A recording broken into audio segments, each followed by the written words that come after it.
Yeah, it was awesome. Dr. Turner taught me cloud computing, AWS, and he taught me how to SSH in.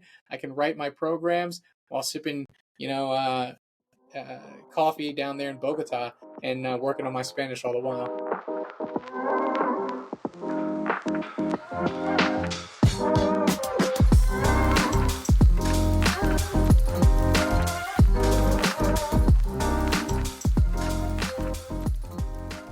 All right, welcome to the Bioinformatics Lab podcast. I'm Kevin Libuit, again with Andrew Page, and today we're talking about my career in the world of public health, pathogen genomics, and bioinformatics at large.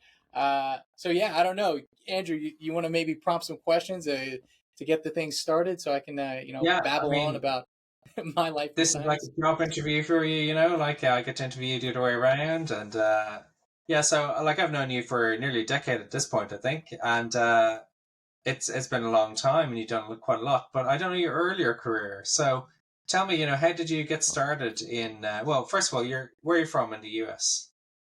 I am from Virginia, so that's the eastern coast of the U.S., right south of Washington, D.C., to give somebody some, geographical context of where I'm from. And okay, so how did you get into bioinformatics? Did you do an undergrad in biology or computer science, or did you do something totally different? Yeah, all right. Yeah. So I went to university, started in 2010, and I went into university in biology specifically in the same guiding force as most U.S. biology students, and that I was seeking a pre-professional health track. So most biology students in the U.S. they look at biology degree as a stepping stone to a professional degree. In my case, it was medicine. In other cases, it might be dental, nurse or not. What's it called? Physician assistants and other pre-professional health tracks. And I was on that same one. So biology was. I was looking past the biology degree and thinking I want to be in the medical field. At a Yeah. young age, you have this desire to I had this affinity towards science. I wanted to help people, and on TV, the people who were into science and helped people the most and had levels of prestige and an income that I cared to see myself at were physicians. So I thought, all right, let me go the physician route. That's how I got into the biological sciences. And in pursuing medical school, I had to have a strong resume or CV in my undergrad curriculum. So I kept getting the recommendations, hey, get yourself involved in research, get some publications. Med schools love that. So that is actually why I got into research, was more so like, hey, they said pad the resume, let me pad the resume, I'll do all these things or whatever it is. But in that kind of circuitous route of finding my way into the sciences, I loved it. I absolutely fell in love with it. I had the fortune of studying under Dr. James Herrick at James Madison University. And we were really a true to term microbiology lab. I would even say environmental microbiology lab, where we were studying the dissemination of antibiotic resistance genes in water systems. So we would look at streams that were maybe near agriculturally impacted areas, like downstream of a poultry farm or something like this. And we would collect stream and sediment samples and see what kind of resistance was being expressed in that ecological profile there, or in that ecological niche. And in there, I started off as more on the microbiology wet lab. I had the lab coat, I was growing bacteria, and I was trying to see the phenotypic expression of antibiotic resistance, which was a blast. But I wasn't fantastic in terms of lab hands. Curtis Yeah. Capsack, who you obviously know, he was in my laboratory. He was fantastic at lab hands. He was always able to. I think he had an attention to detail at that level of at the lab that I could never always replicate. So I always struggled a little bit in the lab of getting reproducible results and things like that. But I Were was you good at decent at it. computers? I was, Were you good at I computers? had, So I was not in the beginning. I was fascinated by it. It seemed like a world I would never really find myself getting into. But it was amazing whenever. So okay, we were doing the antibiotic resistance thing, and we wanted to see okay what's being expressed in this ecological niche. Then I think around my senior year of my undergraduate program, our institution got a sequencer. So I was like, oh, let's throw it on the sequencer. So let's see what this thing's all about. So I learned how to sequence DNA, how to prepare DNA, look at the, the quality of it, remove all the salts, all these things, and then sequence uh, the plasmids actually we were looking at specifically. But then I didn't know what to do with the data. So we had a collaborator at the University of Virginia, Dr. Stephen Turner, and it was like magic watching him do what he was able to do, because we just had these like, gigs of data, and Curtis and I were like, I don't know what the heck to do with this stuff. So we'd be able to just send it to Dr. Turner. And I even remember Curtis and I being enamored about learning how to send data to Dr. Turner, because he was like, all right, so when you send the file, make sure you send like the checksums. What the heck is a checksum? It's like, oh yeah, there's a lot of data corruption that can happen across the way, and you want to make sure there's data integrity on the other side. It was like, oh man, we had to use all these different software to make sure we could do that. And it was like, I felt like already I'm like learning how to get into the matrix or something. So I going into this program, I didn't have that kind of an affinity towards programming, the computational side or whatever. I was just like, I used my laptop for social media and writing reports, term papers and things like that. Then I saw Dr. Stephen Turner open this world of bioinformatics, and I was enamored by it. And so going into like really the latter half of my thesis program, it became learning what Dr. Turner was doing. What was Stephen able to do? And he was an amazing mentor in that he would do the analysis, and then he even maintained a wiki of showing me everything he did. He would have all the scripts, everything he did, how did he download and set up his environment, so that, Curtis and I would be waiting on the other end. We'd get these files of these results, and then we'd see the wiki populated with every single step. And then Curtis and I were just learning by mimicry, like, let's see if we could do that again. And then we'd go through, say it was like 10 or 15 steps that Dr. Turner had done. We do the first 10. It's like, oh, we're not getting the same results. We'd send it back and forth. He'd show us what we're doing wrong. Oh, actually, you missed this flag. This flag is very important whenever you're using this command. It's like, oh, okay. Then you start to learn the nuances of things. So that's how I started in the field of microbial bioinformatics. And then at that point, I got so there was a passion in it that I didn't feel necessarily in pursuing the medical route, that I thought made a really difficult decision. I know a lot of people have to go through this. I know Curtis went through this, of changing my career trajectory, which is a weird thing, because when you're going pre-med in the US system, it becomes like your identity, because it requires so much to put together a strong medical school application. So it becomes a part of you. So to make that step of like, I don't want to go that route, was difficult. And I had really prepared myself. Like I, took the MCATs, I had the GPA, everything in there. And it was tough, because I remember my even, family members and parents and friends and family of like, Kev, you're set. Go to med school. You do this route. And I was like, oh man, I don't think that's going to be for me. I like this world of microbial bioinformatics, and that's kind of how I stepped in, and then have not looked back Thank goodness, since then. we've kept you from the medical world, where you just be just yet another doctor in a hospital. Whereas, we can have you solving all the world's problems, and you can cure many more people, work in public health. Exactly, whatever it is, I feel fortunate to be in the field, and the field has been receptive of my contribution. So it's definitely worked out. And I like that scalability of things too. I saw how, even early in my career, I was using tools that you wrote, in fact, that Torsten wrote, that other people, and I was like, man, these people are all the way across the world, and they're impacting, students like Curtis and I. So I love that connectivity of the microbial bioinformatics universe, and I wanted to be a part of it. So that's like kind of how I aimed my career. So then, how did you end up in the Virginia State Lab? So I think it was around 2015. There was this national initiative. There was two things happening at the same time. There was a national initiative and a statewide initiative in Virginia specifically. The national initiatives were PulseNet, which is the U.S. foodborne surveillance program, and then the FDA genome tracker program, which is more of a One Health perspective of collecting samples and characterizing, especially potentially pathogenic strains that exist in food sources, environmental sources, and also clinical samples. So those were two programs that were starting to adopt whole genome sequencing and bioinformatics as their technological approaches to answering these problems.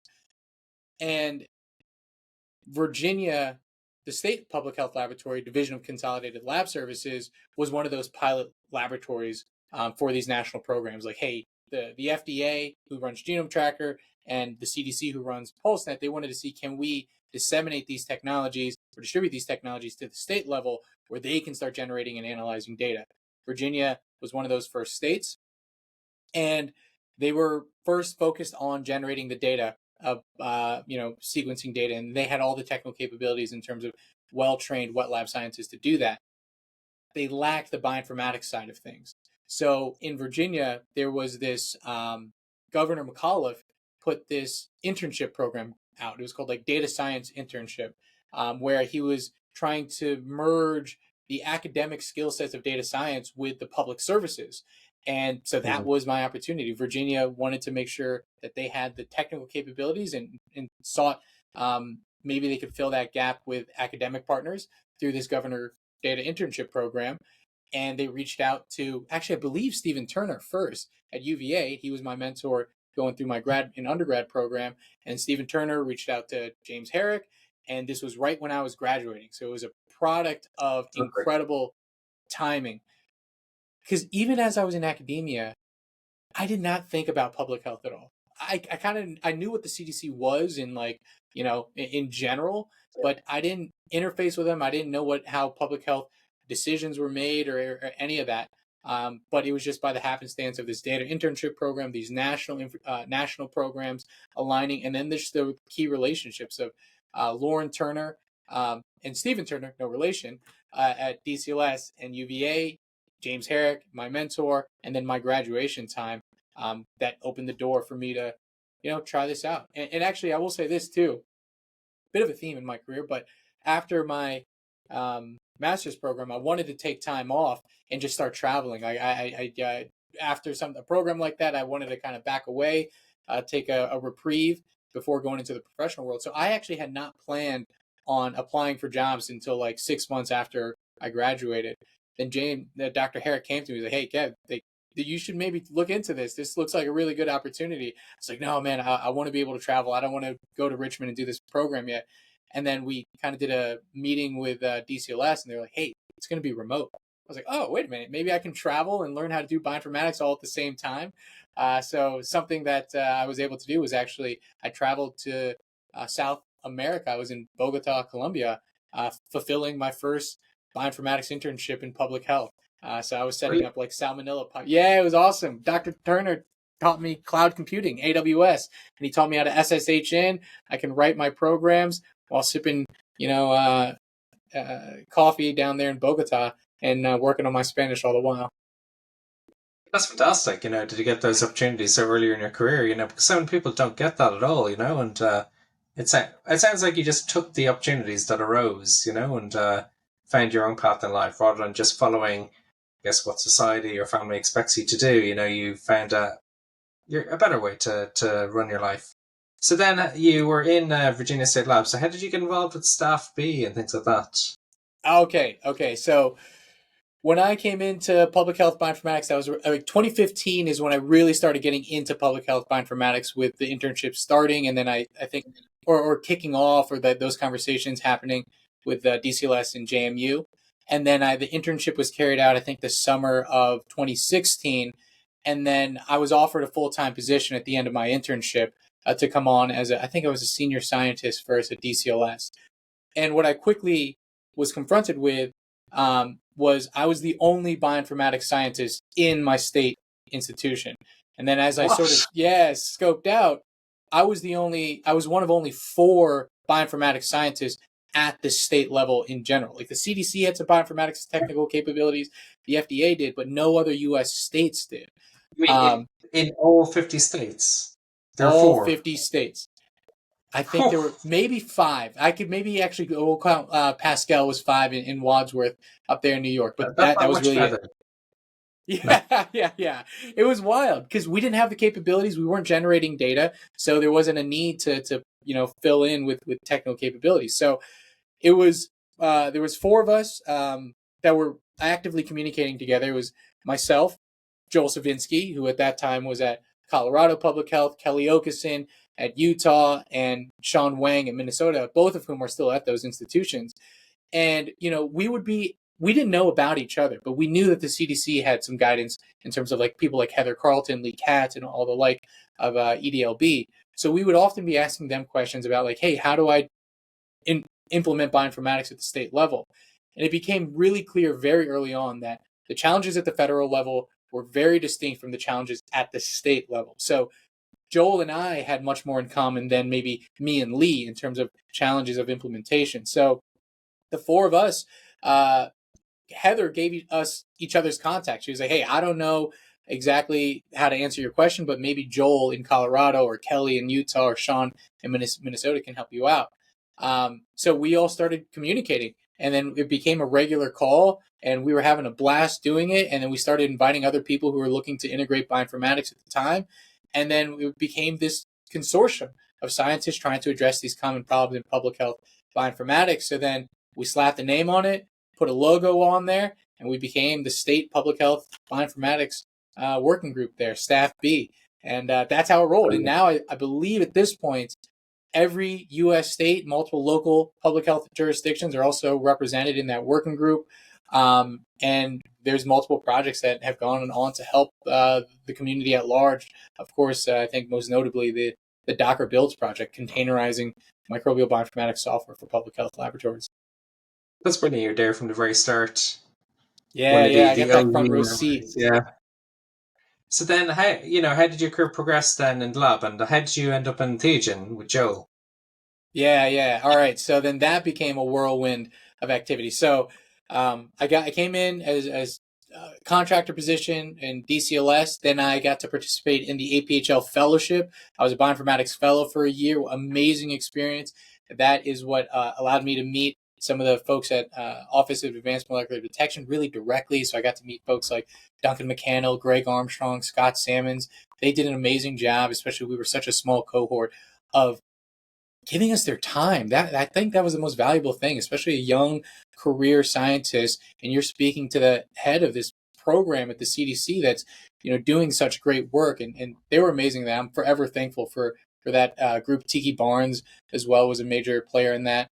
Kristen Hannigan at APHL doing all the coordination. So I say all that to say, like, in my career at DCLS, I became part of a lot of the national conversations as well.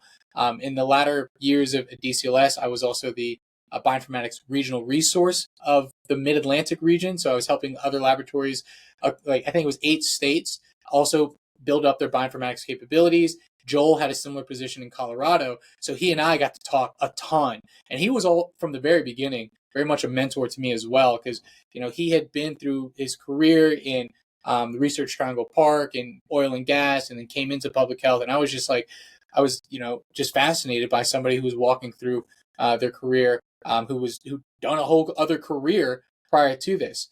And then around 2019, Joel stepped out of his role at Colorado because, the way he describes it, his ambitions as a public health scientist sort of exceeded the roles and responsibilities he had at the state. So he felt the only way to really meet those ambitions was to start his own public, or rather private firm there in Theagen. And he was a one-man show.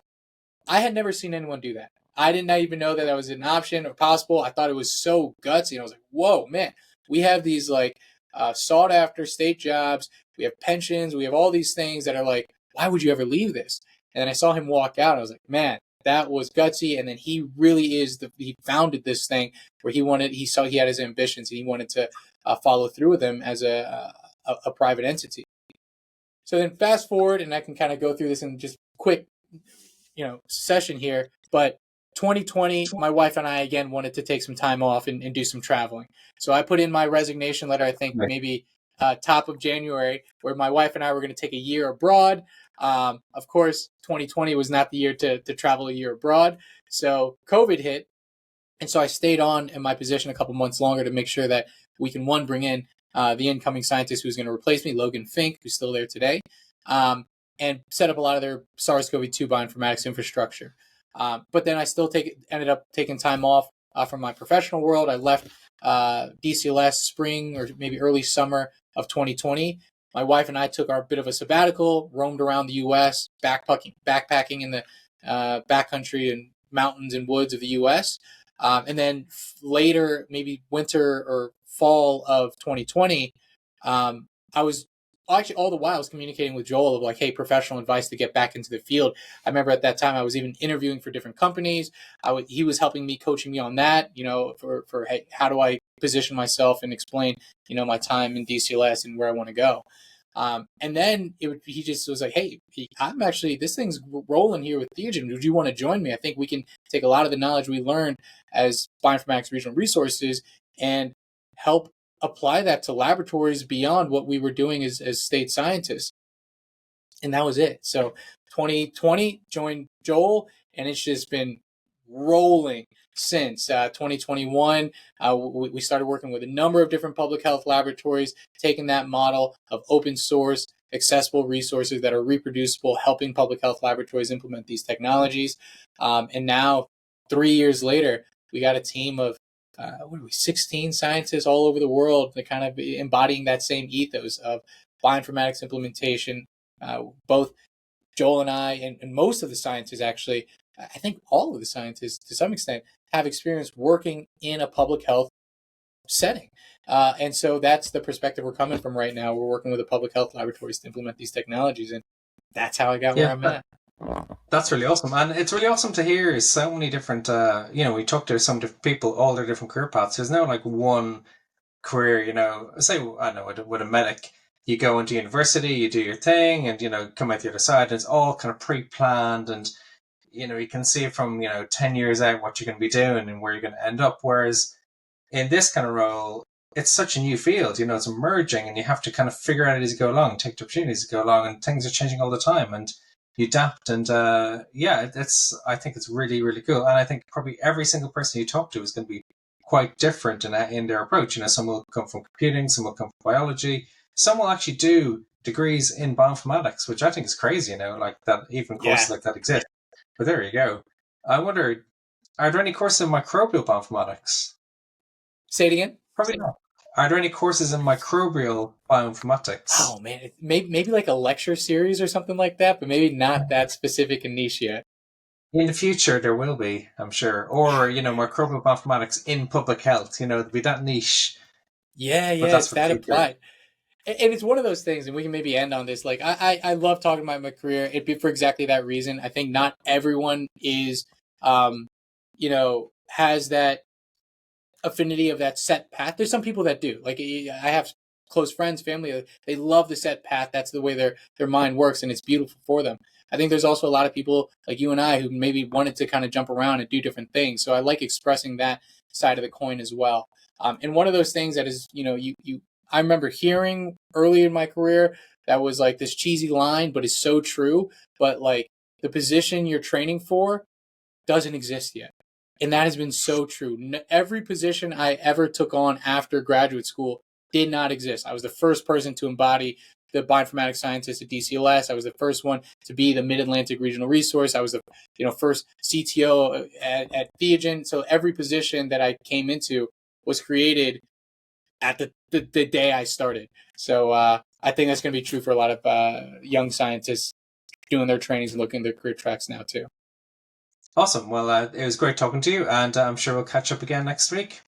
Absolutely. And next week, maybe we can dive into your career path and the routes you've taken to land in the position you are now.